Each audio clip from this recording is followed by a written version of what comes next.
So, I bought a Wii and a PS2 recently. You may be wondering why I bought these when I tend to be so praising of emulation in general. Well, I don't think appreciation for the original hardware versus the appreciation for emulation, and what it can do, have to be mutually exclusive. Also, when I cover games, honestly, I want to be able to represent these games as they would be played on original hardware if possible. I love the ease and accessibility of emulation. It really is getting better across the board by the day, but I do think it's absolutely essential for me to get as close to the intended experiences as humanly possible when I cover things, and not every game performs as they should via emulation. So personally, I wanted to make it a goal to acquire original hardware, to start playing and recording stuff off of those from here on out. Plus, I won't lie, I did it for my own personal want and nostalgia, but I'm really happy that I did it. There's a lot of memories within the Wii for me. I remember all the shovelware trash I owned, I remember all the sick, cool games I played. Looking at you, Dead Space Extraction.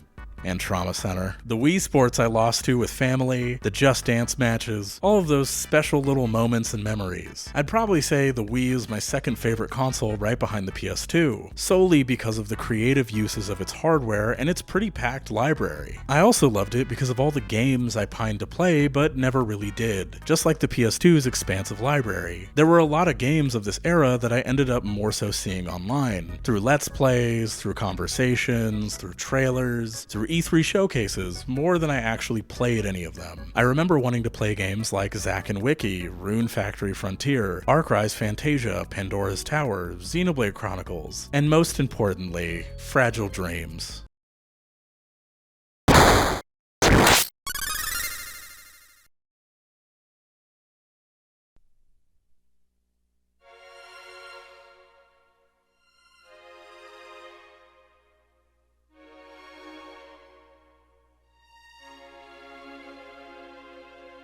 Fragile Dreams was always a game that I saw around. Not really at game shops, not really anywhere major, but one of those weird, mysterious games of the early 2010s internet age. Hell, the only major thing I knew about it was from a video literally called Fragile Dreams Yaoi Scene from quite a long time ago. Like, I wanted to know more about this game and what it was cooking. The Let's Play or two I watched bits of didn't give me more to chew on. I had to get my hands on this thing. But I never did. It ended up like with Xenosaga and Bullet Witch as this game that just passed me by. But even throughout all these years, this game has stuck with me. Seeing that box art, seeing a trailer or two, seeing a little bit of gameplay over the years, I knew one day I'd finally get around to this.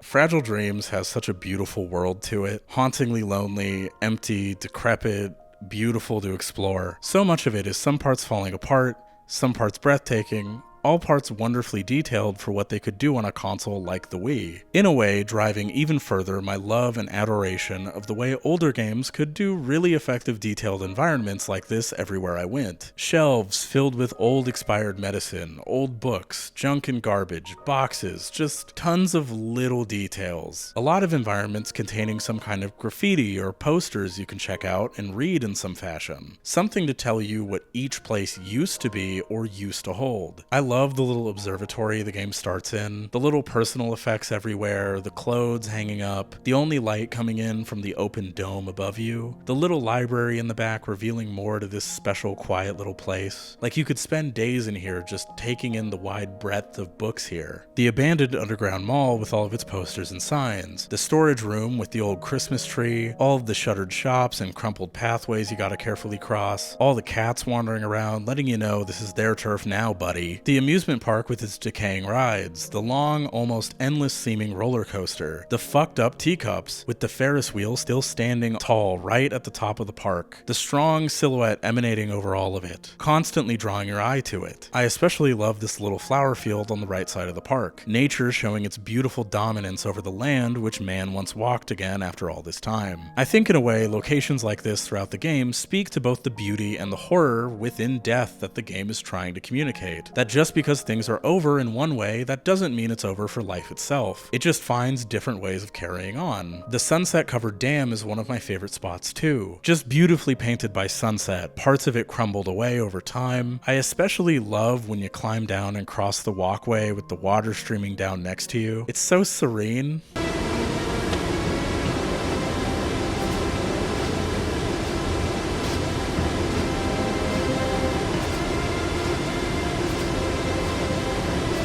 There's an interview around with the creative director of Fragile Dreams, Kentaro Kawashima, with the site Examiner from sometime in early 2010. The reason I'm so vague with the date is because the link to the actual piece is dead, and there's unfortunately no archive of that page itself, but the full interview seems to have been preserved on the cheap-ass gamer forums by the user Blue Dot Lounge, which is a very bizarre place for someone to have posted it, but you know what? We work with what we got, man. I'm just very thankful we have this at all in English, archived in some form somewhere. Anyway, in this interview, when asked about the outside influences on the game, Kawashima answered, "For the worldview, it has a strong influence from a Japanese film called 1999 Nen no Natsu Yasumi, or Summer Vacation 1999. Now, after watching this film, I absolutely see its vibes and its influence all over this. We'll get more into the writing aspects of that in a bit, but the world and the vibes are like perfectly matched, with the only major difference being the school of the film being far more in condition and order than the world of Fragile Dreams itself is. It has this kinda retro-futuristic vibe to it. Characters like PF especially reminding me of the bulky, disassembled display sets the kids in SV99 are rocking. A place seemingly ruled by nature. The natural wide shots, the calming dreamy haze vibes of that film are in a way captured here, especially at some of the more looking out at the beauty location type parts of the game. Every location is like this. Mundane but peaceful. A bit spooky but also beautiful in its own unique ways. Like, look at this waterway. Ignoring the heat-seeking ghosts everywhere trying to kill you, I really love the cool blue of this area. The overwhelming pillars, the little bits of light you can see peeking in from around the top walkway areas. These places just have such a perfect vibe to them. A place of beautiful hostility but comforting loneliness. Suffocating in its quietness, but such a sight to behold and explore.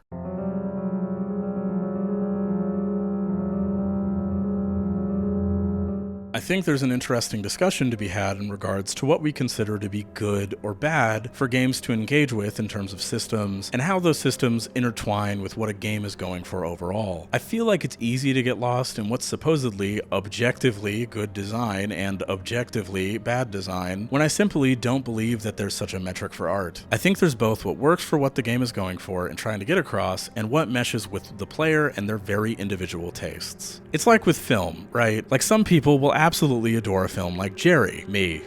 It's me. But by objective film metrics, whatever that even means, what it's doing and going for is a gigantic no-go for general audiences due to its glacial pacing and minimal dialogue. I've seen the general consensus on a film like Gerry or Last Days to be, it's boring or nothing happens, but to me, I pull something special out of both of these works. I think we all pull different things from art, and that should be celebrated more instead of trying to quantify everything down to some shallow checklist of good and bad. I think works can and should absolutely be allowed to antagonize, or in ways put the audience viewing them through an experience that may not be all that fun or entertaining. It's the kind of thing that tends to make discussion of art online kind of frustrating, because a lot of it becomes clashes between what is seen as good by the general public and what is seen as generally bad, when I honestly think art is a lot more dynamic and interesting than that, especially video games as a medium. Limiting ourselves to what is seen as objective analysis keeps experiences that tend to go out of their way to be purposefully abrasive to the player, like in something like Far Cry 2 or Armored Core, from being discussed in the ways in which they should be in my eyes, as pieces of art trying to get the player into a mindset that settles them into the groove of the experience. I think it's important for players of games to feel that abrasiveness, to take it in and see where the experience is taking them, to try meeting the game on its own level, even if in the end they take away nothing from it. I'm saying all of this because this game reminds me of Drakengard.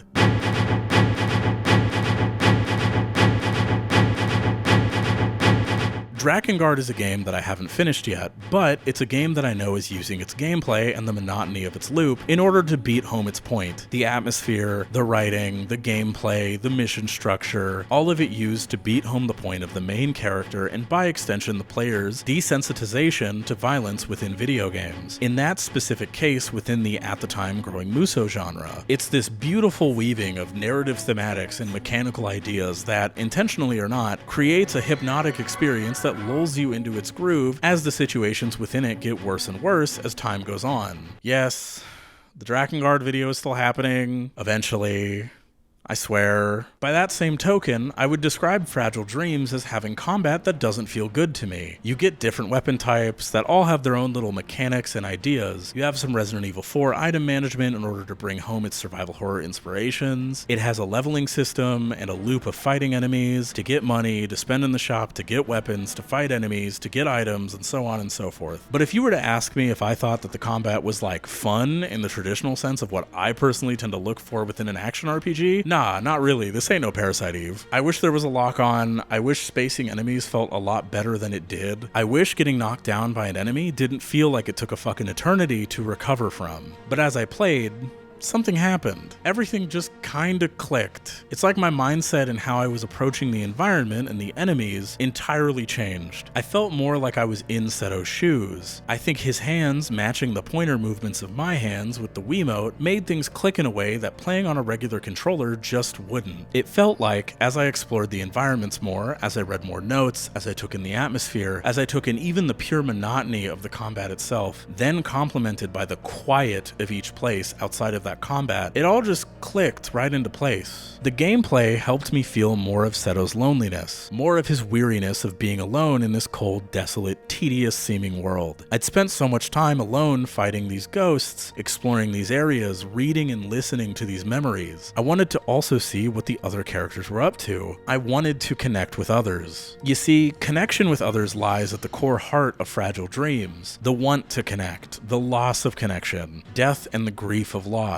fear of the future, living for the present. All of this lies at the core of what makes everything about this game tick. Every piece of graffiti you see, every desolate location you enter, every beautiful vista you take in, every memory you interact with, every character you meet, every time you meet the goofy shopkeeper after wandering around for a bit, his presence feeling like a warm treat every time he pops up, even when he doesn't have shit that I want to buy from him. These appearances are accompanied by his joyful little tune, How Do You Do?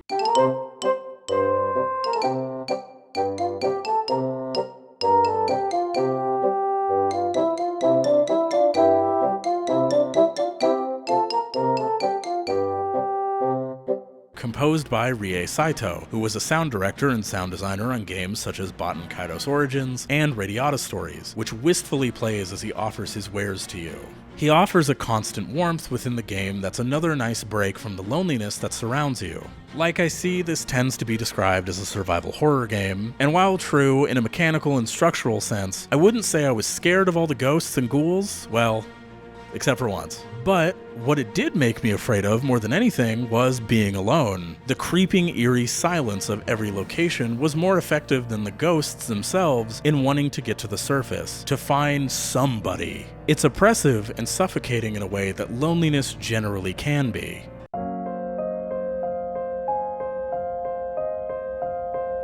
So thank God the companions are here to make this lonely journey just a little less lonely along the way. From PF, who you saved from malfunctioning in a puddle in the abandoned mall subway station, to the standoffish but obviously caring Sai, there's characters here to fill the void of that in-between loneliness while you search this land for the Red Tower and the mysterious girl you've bumped into along the way. One thing I really loved with every companion that joined you in the game too is that if you hold the remote upright, and for fun up to your ear, they'll give you a hint or even just yap at you about whatever they feel like. It felt endearing in a way that helps them feel present if the loneliness of the environments and the setting really start to get to you. Like a reminder that somebody else is there even if you're going through this kind of struggle alone. It worked with the ways in which this game goes about discussing loneliness and the multifaceted nature of connecting with others and how really difficult it can be. It was a reminder of one of the huge appeals of games that really used the remote well were able to achieve. Like, it wasn't about gimmicks. It was about smart usage of the remote, and to me, this game uses the remote in such neat little ways that really add up to the overall immersion to the game world and overall experience. PF is a lovable little robot backpack that, again, you find in the little underground mall area and rescue from malfunctioning in a puddle. Please help me.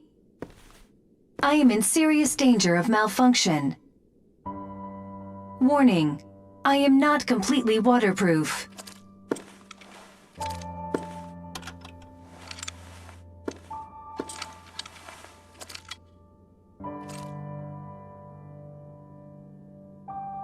Hello, I am a personal frame, an interactive digital assistant equipped to respond to my user's emotional state, whatever it may be.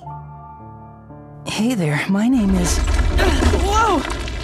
Let us save introductions for later. We are in danger in our current location. You have no real idea how long exactly she was down there for. You have no real clue if she was just left there to rot, or if someone was with her before you. All you really know is that you find her and she's so charismatic and nice to talk to. She, like you, has been waiting for someone to come through and help her out, and in turn, as the underground mall section goes on, she begins to grow closer and more attached to Seto. She even starts to get a little jealous when Seto starts praising the mysterious girl's drawings. Look at these huge doodles on the floor.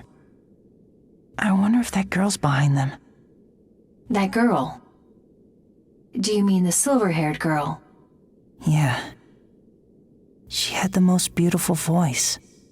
I cannot evaluate her singing, but her drawing skills are substandard. Hey, that's not a nice thing to say. But it could be more enjoyable speaking with me than with that girl. Huh? What'd you say? Nothing at all. Clearly forming a kind of clinging attachment to the potential first person she's seen and gotten to be with and get close to in literal actual years, possibly decades even. I also really like how she's the tutorial for the mechanic I described earlier. You meet her, you listen to her if you need hints or ideas on where to go to find something. You as the player get really comfortable getting to know her, and you get used to her presence and the little bits and moments with her. She's gone. I guess I'm all by myself again. Well, technically speaking, you are not by yourself. What? Oh yeah.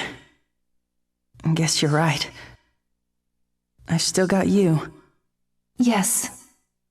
Then she dies. Hey, what's the matter? Warning. Battery low. Huh? Wait, what battery? Warning. Battery low. What's happening? What should I do? Warning. Battery low. What am I supposed to do? Tell me!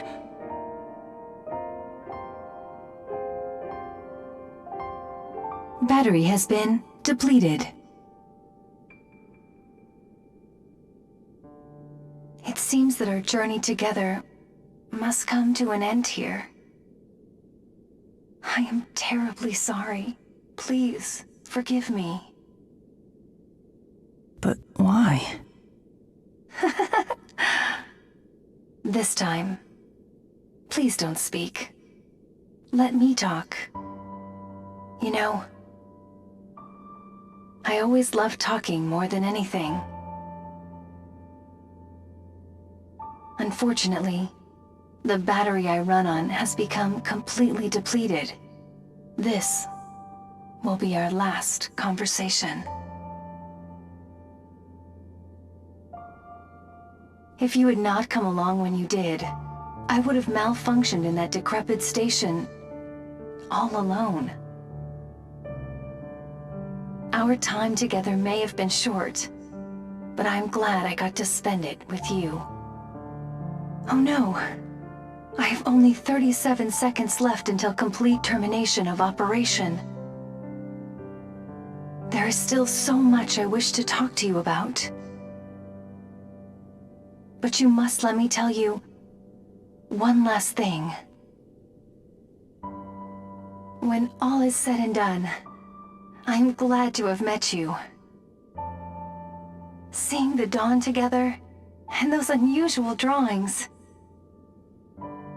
Oh, and your name. I never asked you what your name is.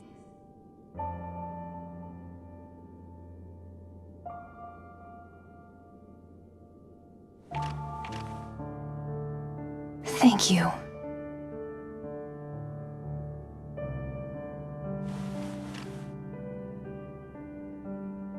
Seto. My name is Seto. Like straight up, this happens pretty quick right at the tail end of this section. This shit sucker punched me when it happened. Her battery dies, and she gets her final goodbye. That silence that was filled with her. All those little moments with her, sitting at the campfire with her on your back. And now she's just gone, as there's seemingly no real way to charge or replace her battery after it's been going for God knows how long at this point. And Seto, knowing really nothing at all about the world itself obviously, can't do shit for her either. And nobody he meets can probably do shit for her as well, because like, none of them know. Do you think Crow knows? So he does what he feels is right, and instead of just leaving her there, he gives her a proper burial.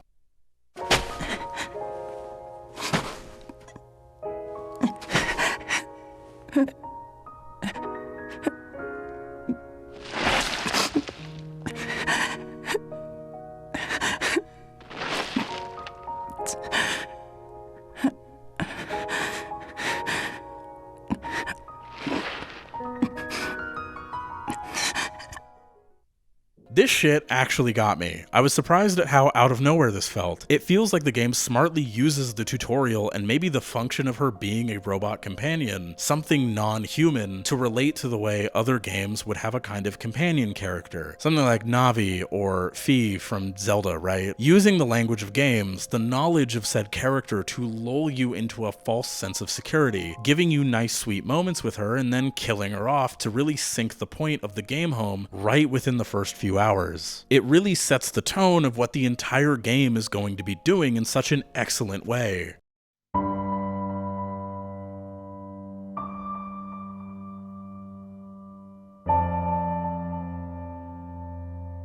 Then we have Crow. Oh, how I adore Crow, dude. So you meet this cocky little shithead in this amusement park, right? He steals your shit and acts like a total dick, constantly cutting you off before you can properly answer and pushing you around, and you don't really get what his deal is. Well, ain't this a pretty trinket? Looks valuable, too.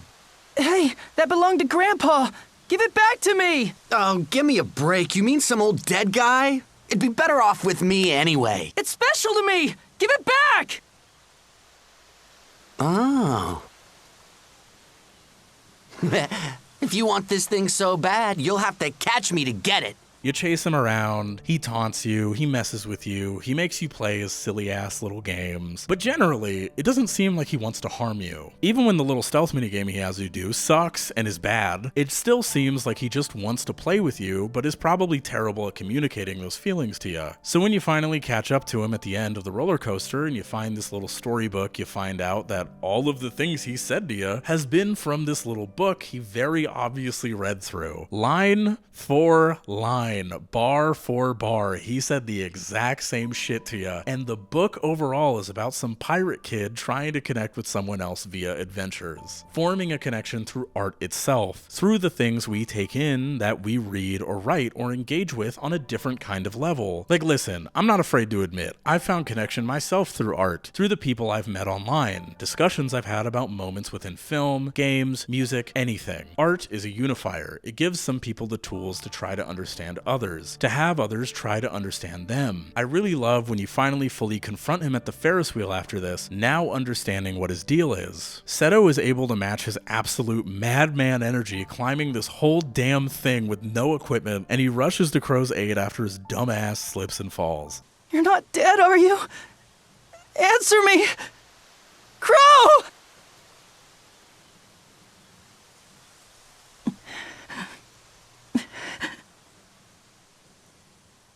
Jeez, what a racket you're making. Quit blubbering already, will ya? And for your information, I've never cried a day in my entire life. You're alive. You're alive. Thank goodness. Yep. You win. I give up, okay? Sorry. I love how he regrets his actions because he felt kinda awkward and retreated to the art he went to for comfort to try to connect with someone he obviously wanted to befriend. He apologizes for worrying him after Seto clearly grows to care about this new person he's met. They sit together and yeah, it's time. So Seto and Crow are sitting there. You learn about him and he shows you a picture of a place he's trying to get back to that hints that maybe he's not all human or something, but you don't know what's really up with him. They share this peaceful little moment together. They share goals, they share dreams. Seto gets a good idea of where to go next at least. Crow talking about wasted time, though I don't think it was wasted time and I don't think Seto really does either. He gives you a little gift before you go, reassuring you of his friendship with Seto. Oh yeah. Another thing friends always do is give each other presents. And besides, I should probably make up for being mean to you and stealing something of yours. Here, take this.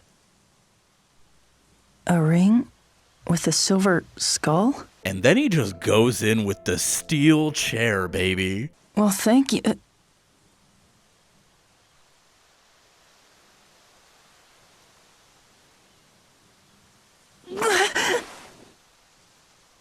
What the? Did you just... Did I? What was that? What's wrong? We're friends now, and friends give each other kisses, right? I read that. But that was my first kiss ever.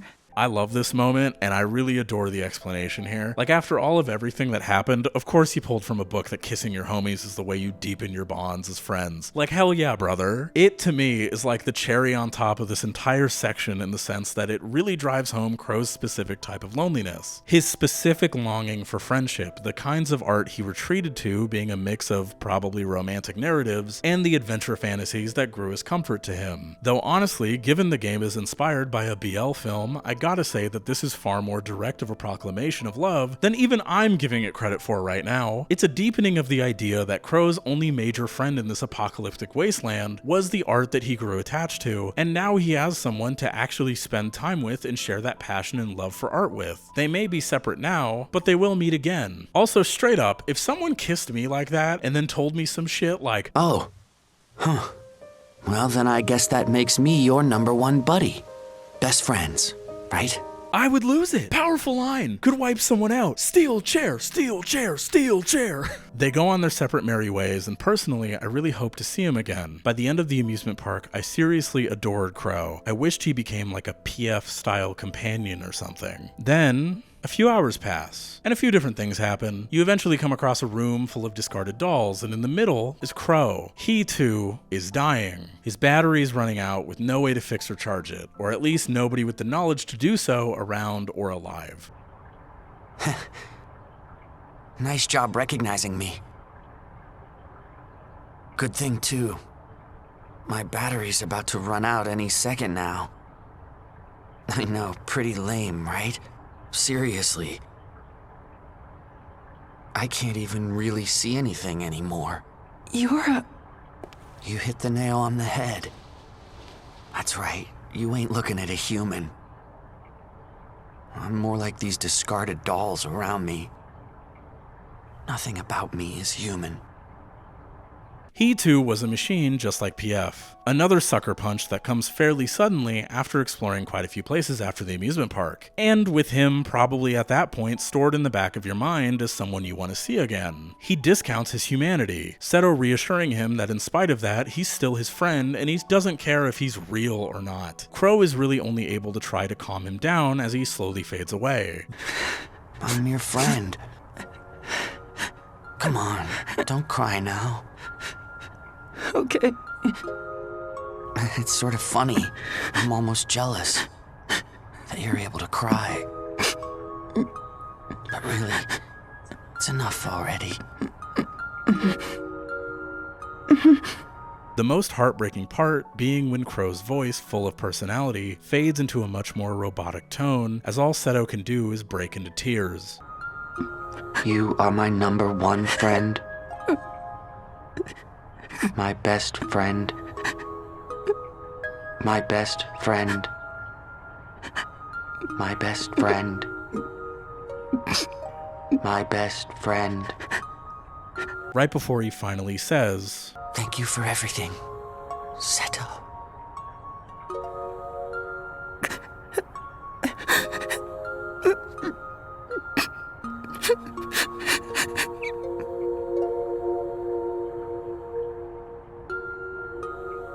Was that actually him? Was Seto hearing that last bit of will from Crow in his head? Sai tries to comfort Seto after this happens.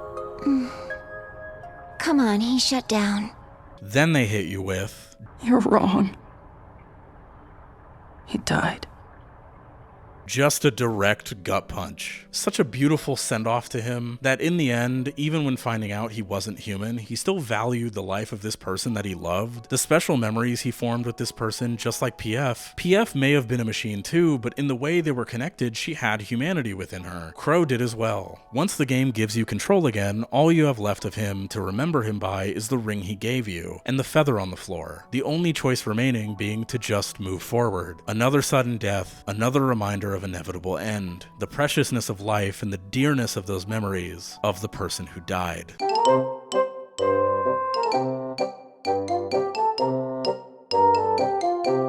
I want to throw in a little something about the shopkeeper because I really love what this game does with him too. So as you're exploring the underground mall, you come across this strange being in a chicken head who wants to sell you items. From that point on, he follows you along your journey everywhere you go. I like to think in a way because this is his connection to you as a player, this is how he's getting to know you, or Seto in this case. Then, around the time you get to the dam, you learn a bit more about why he does what he does, why he charges so much in this goddamn apocalypse for a nice stick that you can find off the ground. What the hell, dude? See the little baby carriage he's pushing around? Yeah, that's not for show. He is actually a robot butler who was left in charge of this princess who fell asleep one day and never woke up. Since then, he's decayed a lot over time, slowly losing himself to the isolation and loneliness of failing the one task he was given from something completely unavoidable. There was nothing that could be done. The last thing he wants is you knowing more about it. He just wants to keep her safe till she can wake up again.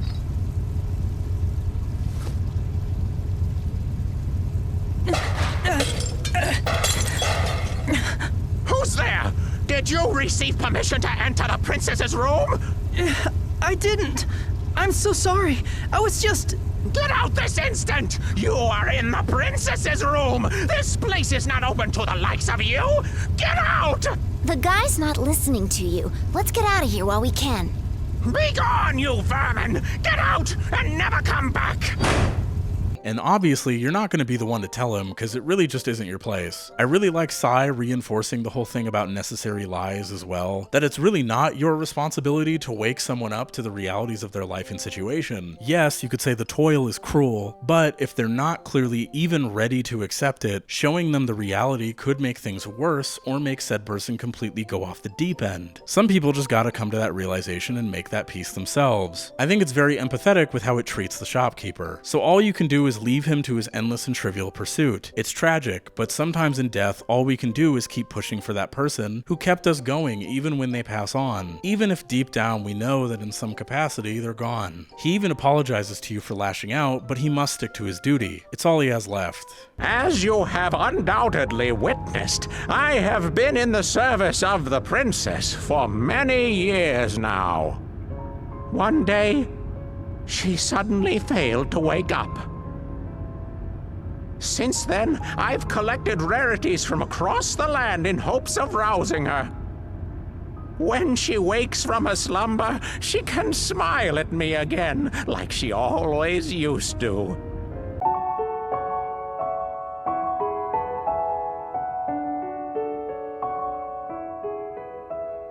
There's also a lot of little memories you pick up as the game goes on. Little items that meant so much to the people that carried them. An old notebook, a coffee cup, a paper crane, cat bells, a game cartridge, a bomb detonator, a letter to a mom, a cell phone. All throughout these are different little stories. Stories about people knowing that the end is coming. Knowing that this is something inevitable, something that no matter what they can't avoid. People react to it differently. I'd say they all pretty obviously fear it. Some think of what they can at least try to do with the time that they have left. Some get married, some go out and try to see the world, some go over every regret they could possibly have about their lives, some just want that last cup of coffee from the person they love being around. Some end up giving up pretty quick because they have nothing left. Each story is heartbreaking in its own way, people toiling towards their inevitable ends, but also showing that some took with them a spark of hope and focus on the current moment till the bitter end. How even though they're going to die, they can still do something now. They were still there terror. Before I get into it, I'm gonna pull back the curtain a little bit while I save the full reveal and explanation as to the hows and whys of how everybody died for later. But all you need to know is that after the big huge event in this game that caused the world to end happens, people start falling asleep en masse. They fall into a coma that no matter what, they never come out of and stay that way until they die. With that out of the way, I'll highlight two favorite stories of mine. The first one is about an insomniac and a guitar player she meets. She can't get that rest that she needs, so she tends to talk with and listen to this guy play, which puts her to sleep. She finds comfort with him in the night, and while it obviously doesn't cure her insomnia, he helps soothe her with his tunes. Then, when the world ends, when they realize that people en masse are falling asleep and not waking up, these two still persist. They find each other, and she asks him to play a song for her, to put her to sleep.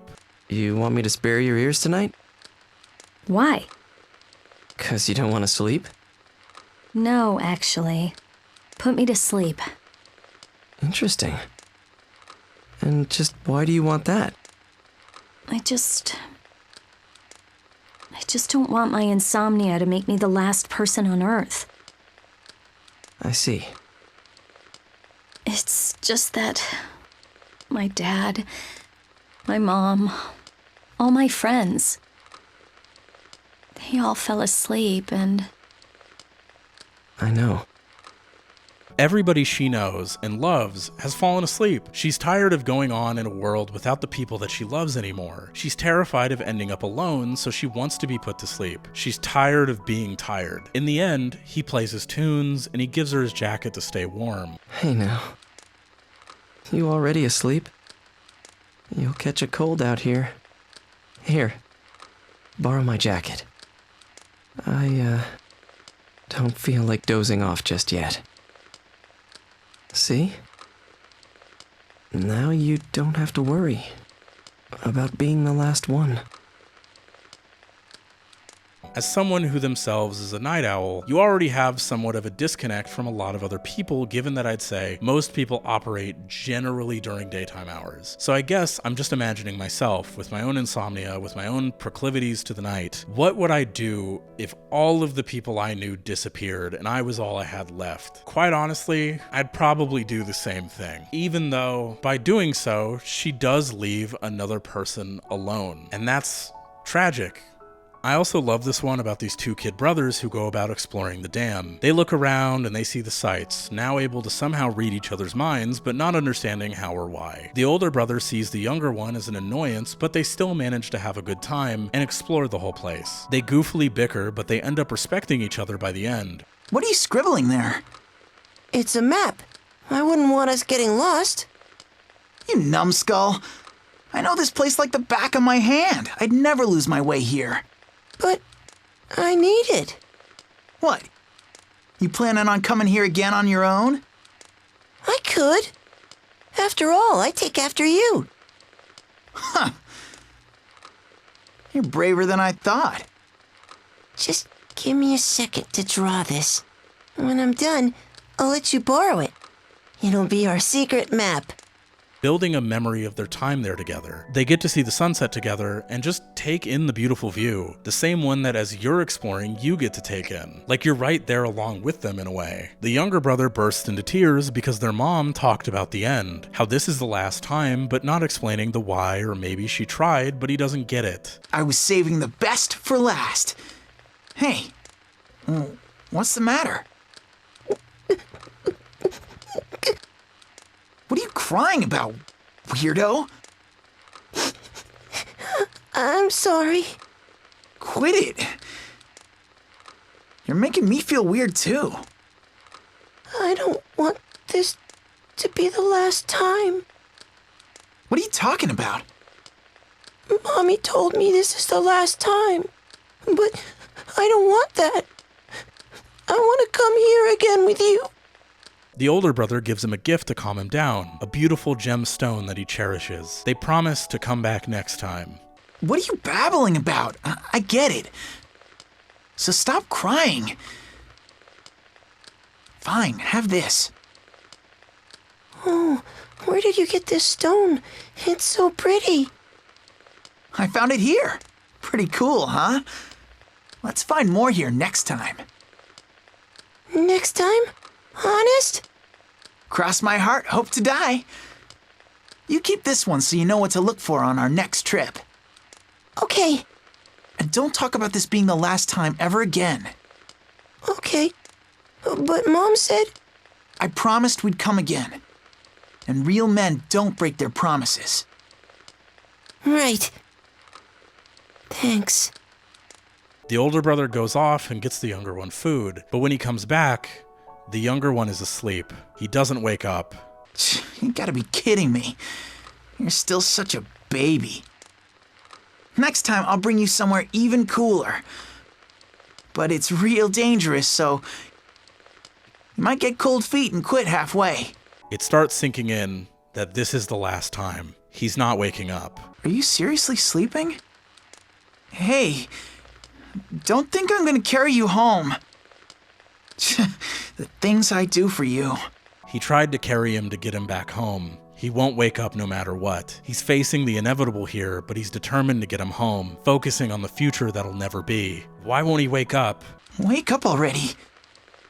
There's no way this will be our last time here. It can't be. Don't be like this. Anything to avoid what's happened, anything to avoid accepting what's happening and his own inevitable conclusion. Come on. If we're going home, you gotta wake up and walk there yourself. By the time I got to the last one, because this is a multi-part string of memories, I was in absolute shambles, taking in all of the moments they could, trying to understand, especially as a child, the weight of the end and what that even means. It's almost incomprehensible. Were their parents even still alive at this point? Did they leave their home to do this after their parents had already gone? Did they do this to try to avoid the inevitable? Maybe to even avoid the conversation in itself? So many questions, all of them tragic and left open to the mind.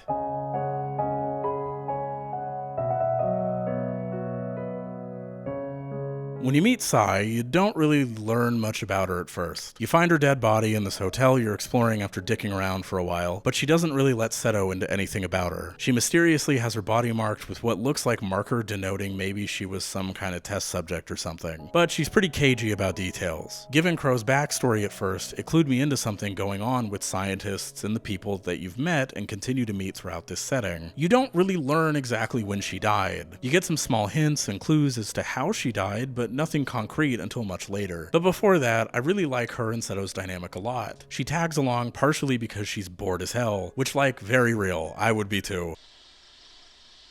Why are you following me? Can you blame me? I'm bored out of my skull around here. I'd do anything for a good distraction.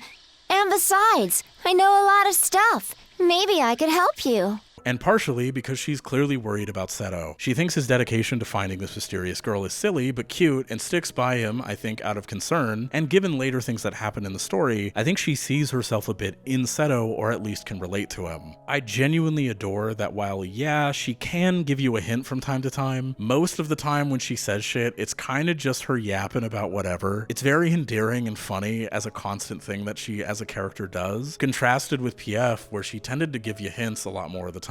It distinguishes Sai through the mechanics of the game, which I think is a cool and fun touch. I also really like how Sai really pushes Seto's resolve and pushes him on what he's even doing everything for on a pretty consistent basis. Like their conversation on the hotel roof, and especially this great scene at the dam after a boss fight where she tries to understand why exactly he's doing all of this. Why he wants to meet this mysterious girl so much when they've only met 2 times and barely know each other. It can't. I mean, I have to at least save her. And if you do manage to save her, then what do you do next? You really think you two will just somehow click with each other? What if you don't even get along? Maybe you won't understand each other. Maybe you'll hate each other. Relying on your faulty language to communicate? You humans will never fully understand each other. And you still want to see her knowing that? Do you still want to save her?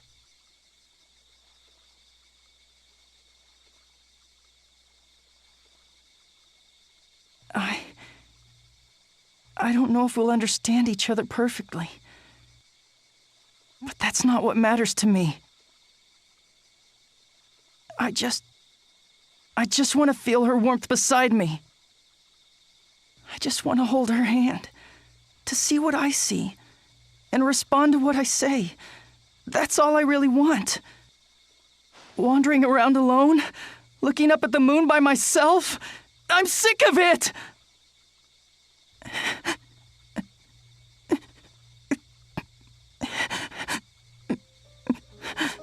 Listen, do you really want to save that girl?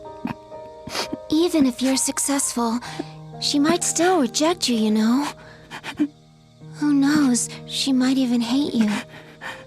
So are you sure you want to do this?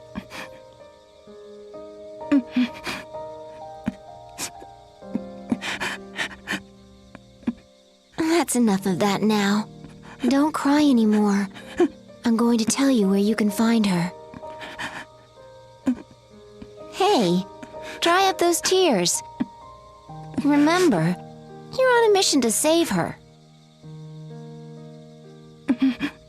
I love Seto's breakdown here because it feels so real. Like, yeah, loneliness fucking sucks, man. Yeah, this person could hate you. Yeah, things could go bad and not work out. Yeah, maybe you'll have nothing to connect over. But like, you still gotta try at least. Better to try and connect with someone even if you're terrified of how things will go, rather than just giving up and dipping before you even took the chance. I learned that lesson myself over the years. I love Sai's response to this too. Just simple reassurance, just being there for him and encouraging him to continue forward despite the danger. As the game goes on, you get far better of an idea as to who Sai is though, and what her connection with everything is. She has a clear idea of who certain people are, what the big thing that ended the world was, things that she knows about, but doesn't really go into detail about until this little campfire scene. Sai was the girl who was used to end the world. Scientists discovered that people had a latent empathetic type of telepathy, and in doing so, found a way to activate it within everybody, finding a way for everybody to be able to connect to each other without having to say things out loud, without having to truly communicate, hoping that activating this would help people be able to clear up misunderstandings, or even just prevent them fully outright. But this was a dead end. Everybody fell asleep after the ability was awakened, and they never woke up again. They believed and smiled themselves to sleep. But then, the next morning, no one woke up. They slept and stayed like that forever. Funnily enough, this entire premise and idea reminds me of one of my favorite Kino no Tabi episodes, though instead of everybody dying due to it in that episode, there it more so freaks everybody out and turns everybody into antisocial recluses absolutely longing for connection. Sai was used as the catalyst for the experiment. And guess what? The first time around, I was the catalyst. But, Sai, I don't get it. How did you end up as the catalyst? Don't look at me. I have no idea. I lived a typical ordinary life. And then one day, they forced me to take all these tests. Before I knew what was going on, they decided to use me. They plugged all these cords into my head, made me take strange medicines. It was all very weird. I'm telling you, in all my days, I'd never felt such intense pain. It happened every day. More experiments. They didn't care at all how I felt. The way it's described, I think it goes into the whole point of what they were pursuing in itself was so anti-empathy as a means to reach a seemingly empathetic conclusion. It's seen as the greater good, but in reality, Sai was suffering the entire time through every test and experiment. The experiment was born from pain and misery, which I think doomed humanity from the start. And after all those tests, after she probably escaped or was let go to live her life the way she wanted, now in a completely doomed world, she still had to keep herself medicated from everything that happened, given everything around the room that you find her body in. She probably suffered all the way to the end, and really, for what? Cruelty perpetuating cruelty? The death of humanity? The complete discarding of someone's feelings and security in the pursuit of so-called empathy. I'd grow skeptical of people's intentions too. The one person Sai thought about, the one person she was able to hold on to through all of it, was a scientist named Shin. One of the scientists who actually treated her with kindness, gave her candy, and made her feel thanked for what she was forced to do for the evolution of humanity. But there was this guy. He had a heart. Sometimes he'd slip me chocolates and candy. He'd even stop by and ask me if I was doing okay.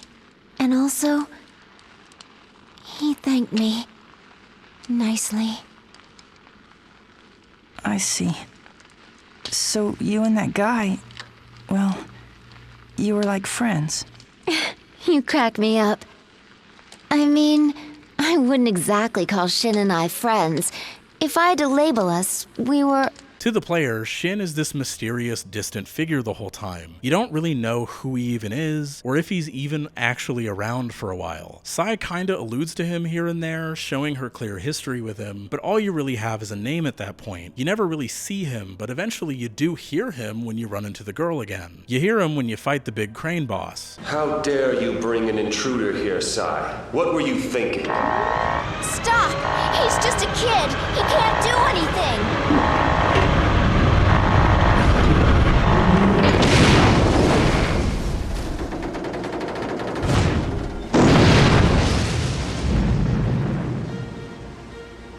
Any threat to the project must be eliminated. Any threat to the project must be eliminated. Stubborn man! He never listens! You hear him and his goals, and personally, I wanted to understand him. I wanted to know why he was so insistent on stopping me, why he wanted to go through with activating something as horrible as Glass Cage again, the name of the experiment, given the harm it's already caused. Why would he make a world already struck with so much loneliness and decay, even more decayed and lonely? Does he think it's a mercy? Is it more petty than that? I honestly adore this first real appearance of Shin right at the end before his first fight. He's putting on this big performance. He's not being real with you as if he's been waiting to give this speech for years and years. He talks about the uselessness of language, refusing to engage with any attempt for them to understand his motives at all. Language is truly an ineffectual means of communication. And as such, humanity's reliance on it will never grant them the evolution they desire. Indeed, humanity has digressed to an outdated organism. Then what's activating Glass Cage supposed to do? What else? It is a destructive force that will completely obliterate corporeal beings. Obliterate? No! Why would you do it? What would you possibly gain from something like that? Your petty verbal arguments are nothing more than a vintage relic. No explanation I can offer will make you understand my aim. Humans are held down by too many chains. There's too much noise. It's a disorganized mess. Basic questions are completely dodged because he views their concerns as beneath him, even though his plan is absolutely meaningless. But he keeps himself within his own cynical apathy towards others because he refuses to even try to begin to understand others. Why kill the little that is left? Why make things even more hollow and empty? Why not let the last few remaining people try to live and exist in the ways that they can? Why should your despair and your bullshit paint my life? Beating the first fight too, I love the little details here. Sai stepping in to protect Shin, Shin's resolve being shaken at Seto's pure will to fight on and attempts to connect, Shin still rejecting the message. Why do you fight me? Why do you insist on wiping out mankind? Communication through speech is meaningless. You will never comprehend this fact. You're right. I don't understand you at all! But, no matter what, I know I need people. I'm sick of being all alone in this world! Words will get you no further! After beating him the second time, I quite love this interaction between Sai and him. Why? Why are you trying to destroy the world?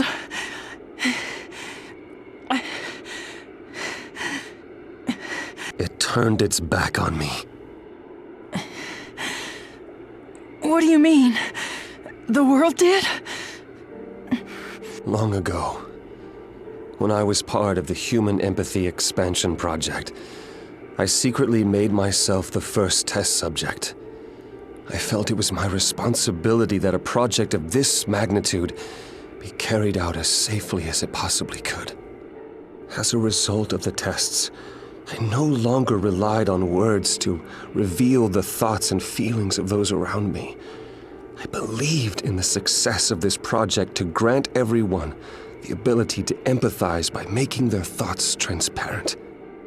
But you see, when I listened to the thoughts of those all around me, all I heard was jealousy and contempt. My colleagues acted kind, but behind their innocent words was concealed resentment. Some of them envied my scientific ability and youth. Others opposed the very core of my character. They were wolves in sheep's clothing.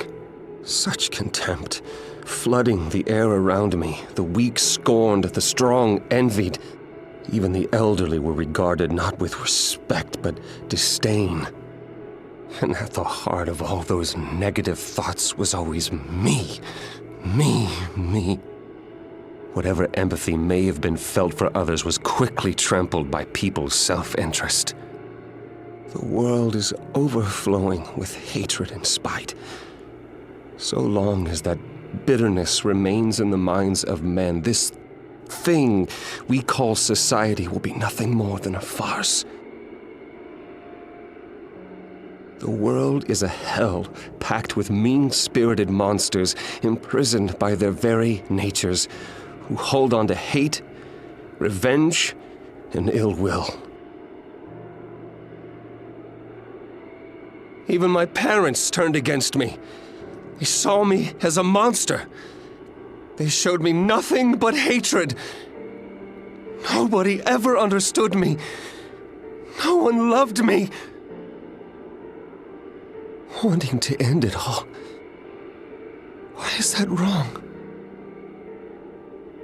Shin learned so quickly that the thoughts of others and trying to connect with others via understanding their thoughts opened him up to pain he didn't see coming. When you get down to the center of people, when all the masks and facades have fallen away, we're all messy inside. Messy thoughts, bitterness, jealousy, general negative feelings have the potential to spiral within anybody, and trying to understand that can feel monumental if you're not prepared for it. Shin felt rejected by the world, resented by the world, and by trying to deeply connect with others, he ended up feeling even more alone in a world that already felt so selfish and cold to him. He felt that human beings naturally were cold and cruel, and that they couldn't rise above that or understand each other, that you couldn't trust the words of others, that everybody rejected him no matter what, and that you couldn't believe anything but their thoughts. So he wanted it all to stop. But Sai tells him how she really feels. How that Shin himself was what was keeping her going when she felt the same about the world itself. When she was being prodded and tortured by these scientists, he treated her with kindness, with care, like an actual human being. He was there for her in a way that he couldn't even focus on. I don't believe you!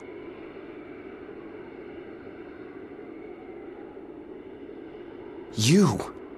I thought you supported me in my ideas. We'd both become AIs and start a new world.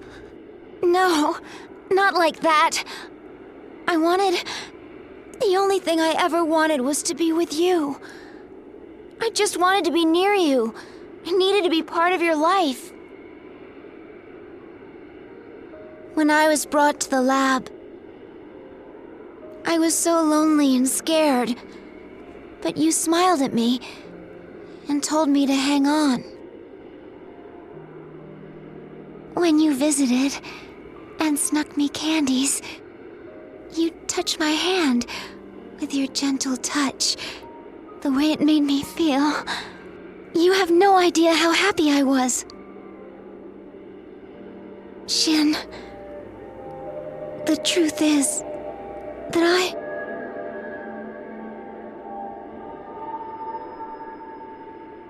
I love you.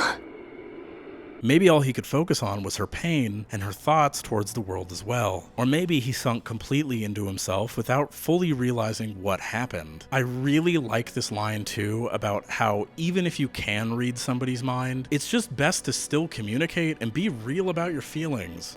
But why couldn't I sense that emotion? Don't you see? When it comes to the important things, I guess you just have to put them into words.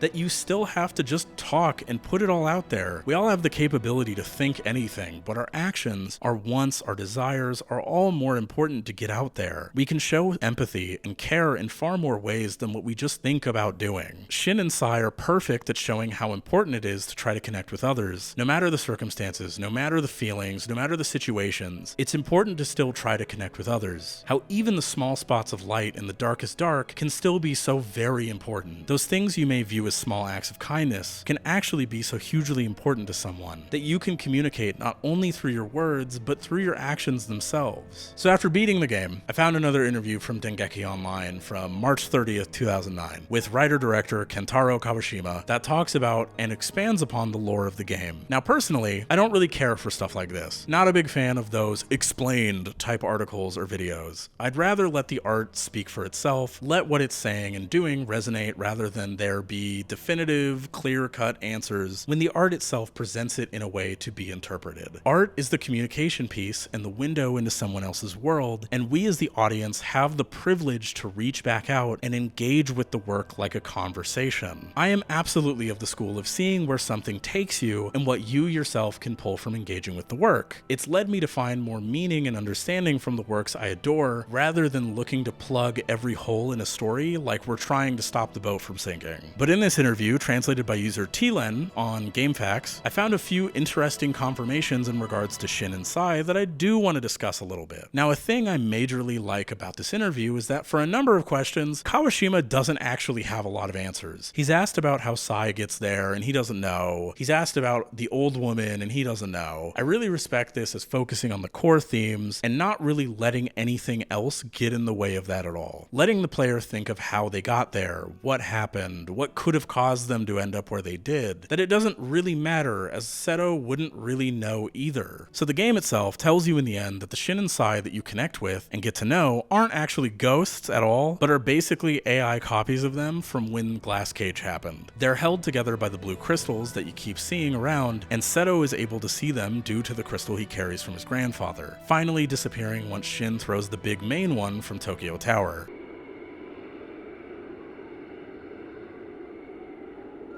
So there it goes. The AI mainframe in its crystal form. We will soon disappear now. Then Glass Cage will never be able to be reactivated. Fool. You choose such an uncertain, intangible thing as love. Thank you for everything you've done, Seto. Thank you. So knowing this, it makes you wonder if Sai actually got to realize any of these feelings in the end. If Shin ever approached her, if he ever communicated with her finally like this, or if this is something only their AI constructs got to see through. It adds a kind of subtle, tragic angle to it. By doing this, it means a lot was potentially left unsaid by the both of them. A lot is there that we can never know about, but we can at least know their thoughts and their true feelings, and how they could have resolved them. An infinite, endless hypothetical. But then, I read this about Shin, about Seto's grandfather.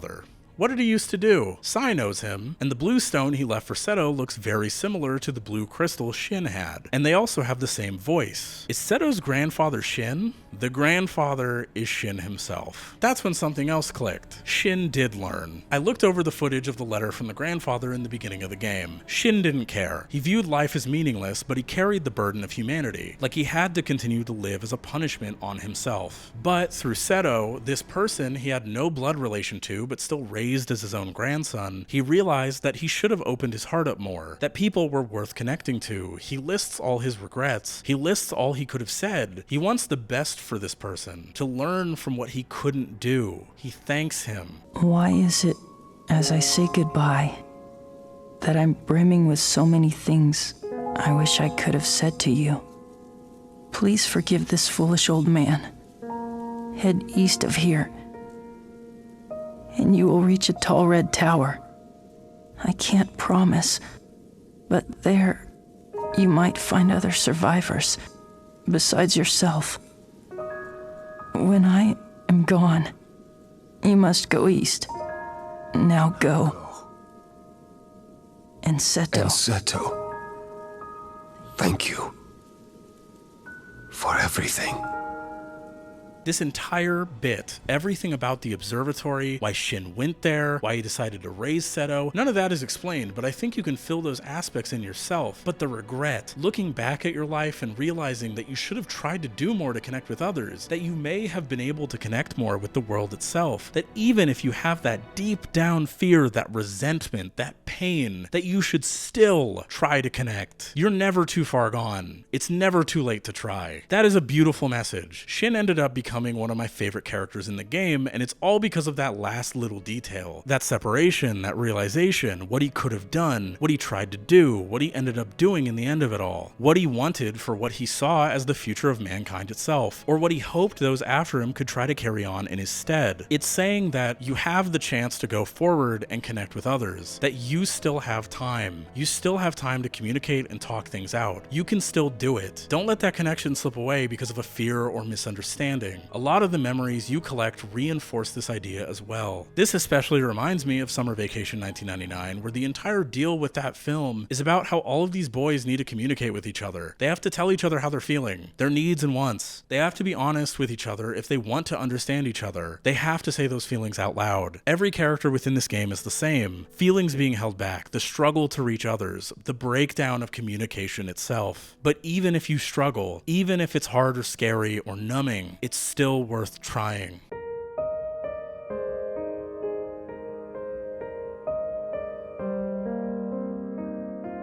The end of this game really spoke to me. So after Shin throws that crystal off the tower and Sai and him disappear, it lingers for a moment, cutting back to that familiar, weary, and older voiceover. Seto confirms that after meeting this girl that he'd been searching for, this connection that he'd made, this actual real human being, they spent a couple summers together traveling, seeing the world, looking for survivors. Unfortunately though, she presumably dies too. And then we traveled together. And after countless summers, one day, I was all alone again. A peaceful end. At the end of everything, I was truly and utterly alone. You're not told how, when, exactly, or why, but all you are told is that Seto is left alone. It hits like a truck. It makes you wonder what could have happened, if she succumbed to the same death that everybody else did, or if she just died of natural causes. But then, after laying that out on you, it flashes back to when the game takes place, showing them properly introducing each other for the first real time, showing each other that no matter what, they're there for each other, that they're gonna try to connect. Oh wow, look, the moon is so full. Yeah, it sure is.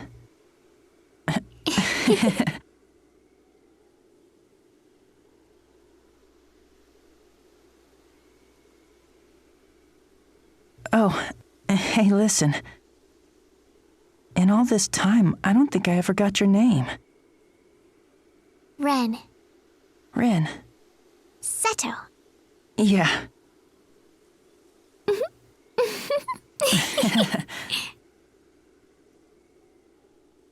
Well then, there are still plenty of survivors all over the world. Let's go find them. Okay.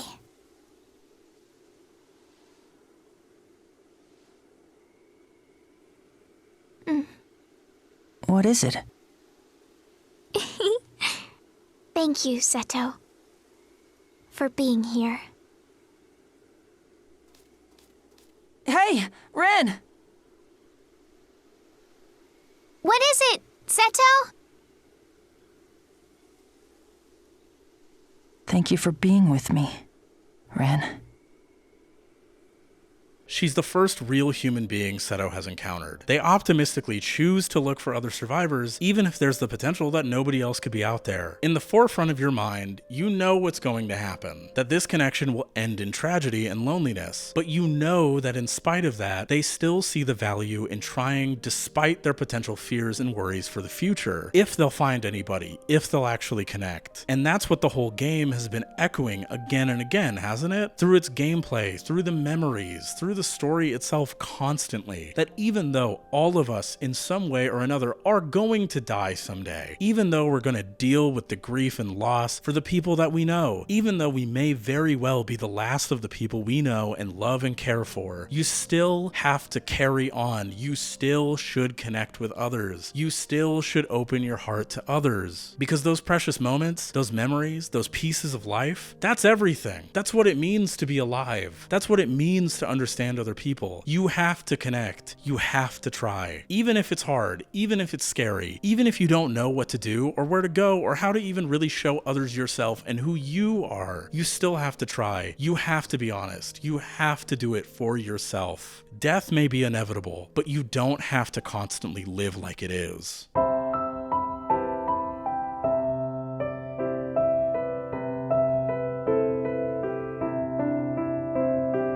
So you meet this ghost kid in this hotel. You don't know who she is. You don't know what's up with her. You don't know why or how she got there, if she died a long time ago or not. You help her find some things, but each time she doesn't trust you. So you again and again backtrack in order to find the things she wants you to find. You fight a boss for her and she warms up enough to you to finally let you in, seeing how far you went to get back something precious to her. She tells you her name is Chio. Then you go into the hotel room and you see this very old woman behind the girl. The real Chio that's still there, that's still alive after all of this time. You were able to peel back the layers of defenses and fears and really reach the true, real person by just treating her with kindness and respect. Then Chio lays this out to you. This speech that really just puts it all up front. The day will come when your journey will end as well. Your greatest adventure will be over, and you will make your way home. However, your journey will not be complete. The days will still go on for you. One after another they will pass, until you've had enough of the monotony. No new discoveries will await you. You'll watch the sun rise and set. That's all your days will have to offer. That's the moment when you'll realize the truth. The sunbeams, the wind rolling over tall grass, the idle chit-chat with friends. These were the gems of your life. Then your heart will be carried off by the gentle, caressing breeze, and it will sparkle like a jewel, fade, and grow cold. Seeing this ring again, it brings back such a flood of memories for me. I see his smiling face that I loved so much. I see his fingers, long and rough, yet beautiful at the same time. Oh, how I missed this ring. I missed it so much. And yes, I know, I don't have much time left. But for you, I'm sure there are many tomorrows still waiting.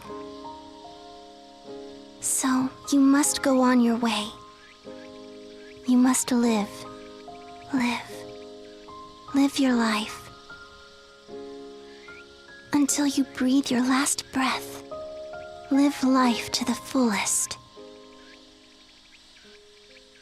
One day, you may end up alone. One day, you may end up older and maybe colder, but you'll think back to these small moments, these memories, these special items and artifacts, the little moments of life, the things that in the moment seem mundane and everyday, but actually end up meaning more than anybody could even imagine. As someone who struggles to understand others, to connect with others, as someone with a deep, resounding fear of connecting with other human beings, this game really struck a special and specific chord for me. I haven't felt this particular way about a game and its cohesion of mechanics and narrative and what it's doing to reinforce its points since I played Nier on the PS3 for the first time years ago. Fragile Dreams is such a special special game. Every moment, every character, every mechanic, everything it's cooking on every solitary level is absolutely my type of shit, and I'm so ecstatic that I finally got to experience it. Playing this, especially after some life events and some of my own loneliness setting in, an experience like this has really deeply connected with me. I feel like I understand more about the people that like this, the people behind its creation a bit. I feel like I've seen something wonderful, something I can share with you, the viewer, something I can leave behind to hopefully inspire somebody out there to take the same plunge I did. This is my way of connecting with you whether you've played the game or not. Fragile Dreams reminds me of the movie Pulse. While yes, that movie more so focused on the ways technology brings us closer yet also farther apart, I do think it also knows that regardless, you have to try to connect to others, have real experiences with them, take chances, do your best to not lose yourself to the despair of life, and do your best to live. Just as that film's conclusion resonated with me, so did this game. The whole idea that yes, you will die, yes, you will experience loss, you will lose others, and others will lose you for a whole litany of reasons. But regardless of that pain, that fear, that potential emotional resignation that we all deep down are capable of falling into, that in spite of all of that, you must continue to live,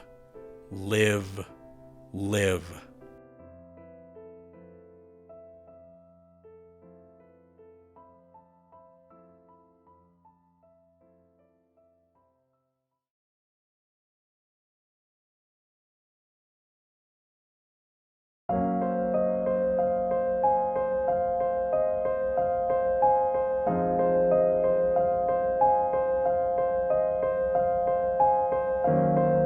Like always, I want to give a huge shout out and thank you to all of my patrons. My $5 Rad or Magical Person tier patrons are listed on the screen. I also want to give a verbal shout out to my Raddest Magicalist Person tier as well, who are listed on screen and always get a name shout out. Those people are Raspe Trash Bear, Scared Confusion, and Ginger. But thank all of my patrons for your support and believing in the stream of mine. It's seriously appreciated.